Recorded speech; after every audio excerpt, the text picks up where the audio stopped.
kisah yang lain saya diceritakan oleh Muhammad Said. Muhammad Said itu seorang khalifah. Ya. Ipuang, dia pintar, tukang-tukang. Jadi yang membuat dia batu nisan, kayu nisan Ipuang itu yang bukan sekarang, yang sudah diganti. Dia yang bikin. Karena Ipuang itu menjelang meninggal dunia, dia sudah selesaikan semua nisannya, bentuk-bentuknya, karena dia mengatakan,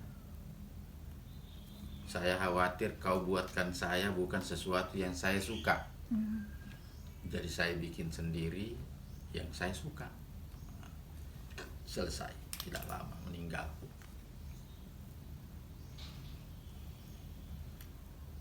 Jadi pernah Ipuang itu waktu masih remaja memang sudah main silat.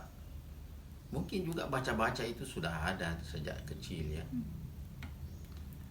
Salah satu hobi Ipuang itu kuda. Menunggang kuda. Menunggang kuda dan memelihara kuda-kuda pilihan.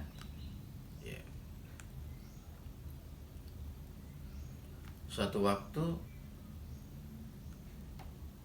kudanya dilepak komai itu habis dilepas di pinggir sungai, makan rumput-rumput.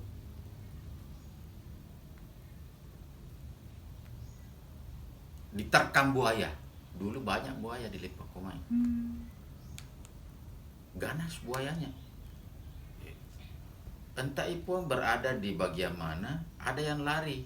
Sampaikan, puang. Kudanya dia dimakan buaya. Dia lari dari tempatnya dengan badiknya. Kudanya sudah diseret ke tengah sungai. Dia nyemplung. Ipuang itu nyemplung ke dalam sungai dengan badiknya. Dia tikam itu kuda.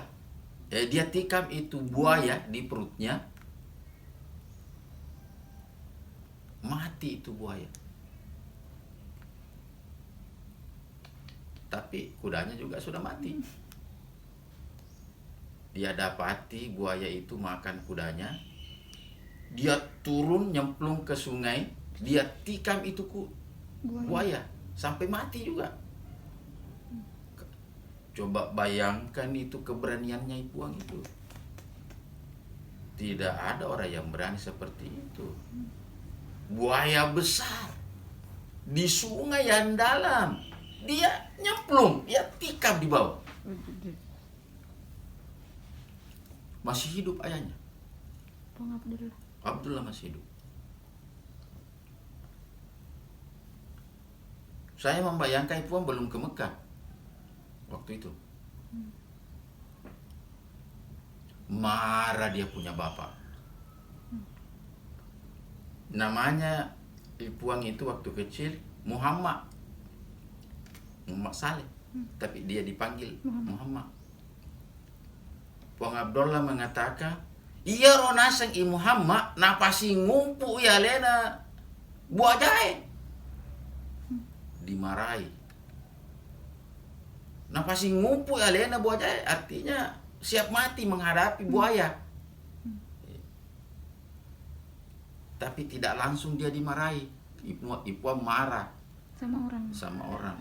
Iya ro nasangi Muhammad nasan ro. Napasi ngumpu ya lena buah jahe. Apa sih itu? Ini Ipuang dikasih tahu. Marah Ipuang. Kenapa kita ambil risiko seperti itu? Nasa nare-are kak nasa buah jahe. Kurang ajar nare-are kak nandri nyaraku. Bayangkan itu keberanian Ipuang. Tidak ada lagi orang berani begitu. Sekarang ini tidak ada orang begitu. Nare-are kak nasa. Masa nasa nyaraku lo nandre? Jadi Puan Lompo Patene itu jangan macam-macam. Keberanian dunia akhirat dia tantang. Mati dia tantang untuk sesuatu yang dia pertahankan. Itu kisah yang kedua.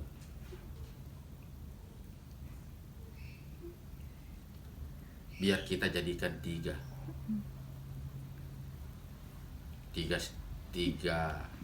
kisah.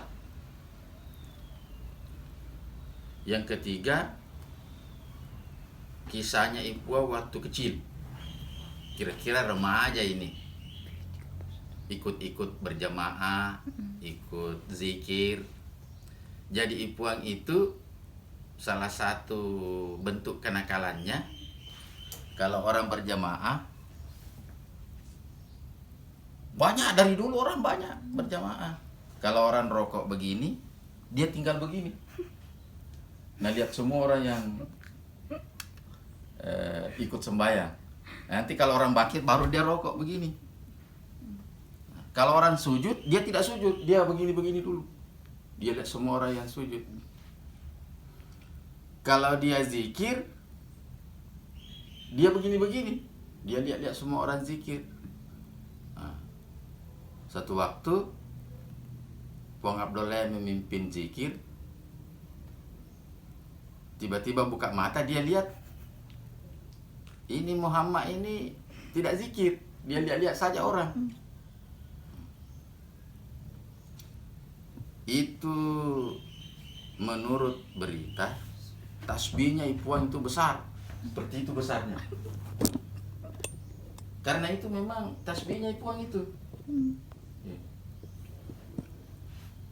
Ipuang diambak bilang-bilang uluna. Bayangkan. Diambak bilang-bilang uluna. Samana nasang uluna mikiro-kiro nasa iye. Malah samana uluna mi malah dosa. Pak, kalau sikir begini je. Sambil melihat-lihat. Diambak bilang-bilang uluna. Metok. Wah, ini membuat pemicu dan pemacu untuk besok malam.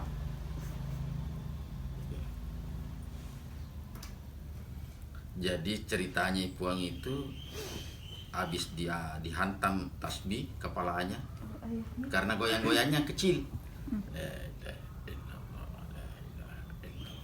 Aku mau Ipuang ini lagi. Yambak bilang-bilang uluna. Samana ya uluna mi mala dosa. Wah, sangat berkesan pukulannya ini Puang.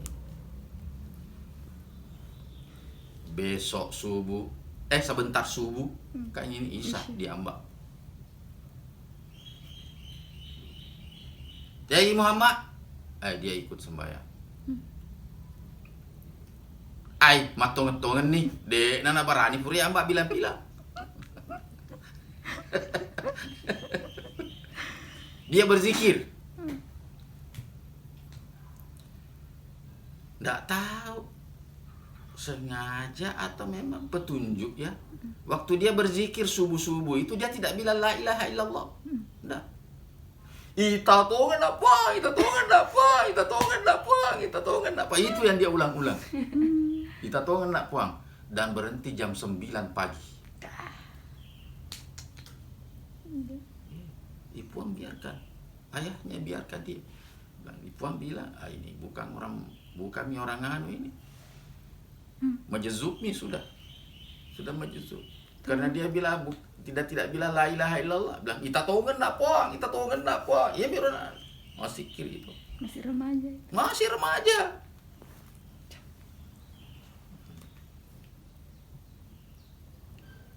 Tapi Ipuang sudah tahu bapaknya itu wali. Dia sudah tahu kondisi spiritual anaknya berzikir mengucapkan kalimat-kalimat begitu. Sampai jam 9 baru berhenti. Berapa jam? Kira-kira 4 jam. 4 jam dia zikir. Dengan kalimat ita tongan nak puang.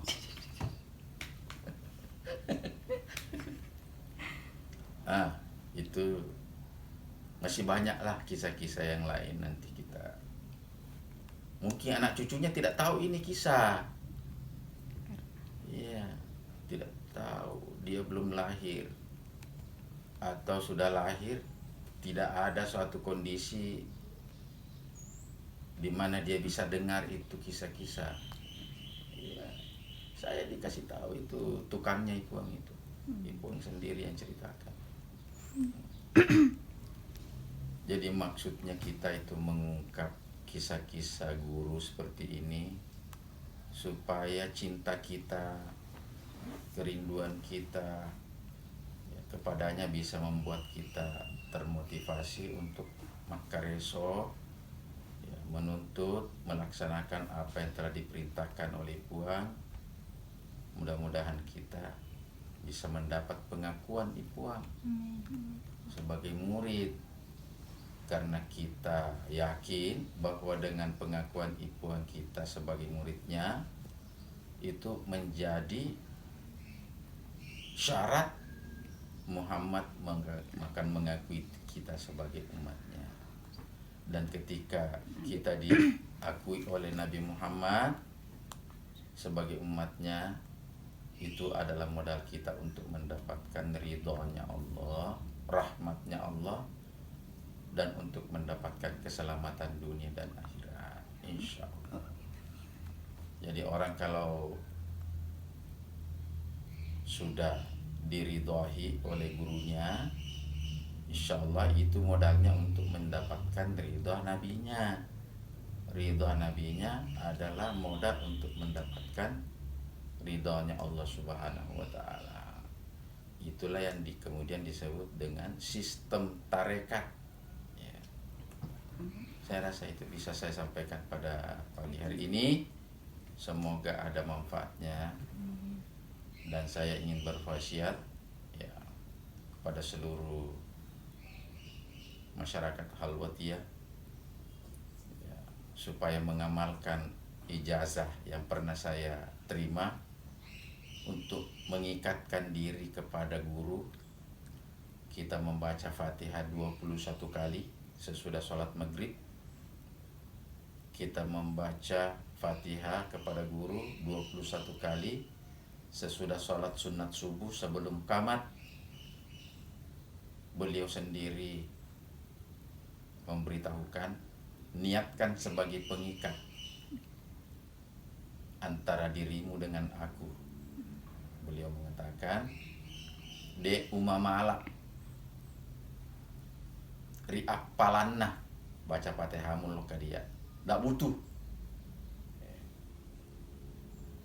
Tetapi elok kak male papasisio ripal lawanganku napal lawangan atau baca ngika, bukan pahalanya, karena ia naseng memadai dece napangatang Allah Ta'ala riya sorimundri.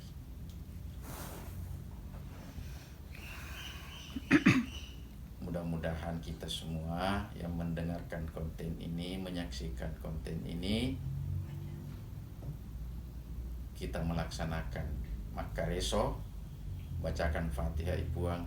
Semoga kita terikat dengan dirinya dari sekarang dan sampai nanti di hari kemudian kita bersama-sama. Wallahu a'lam bishawab. Assalamualaikum warahmatullahi wabarakatuh. Waalaikumsalam warahmatullahi wabarakatuh.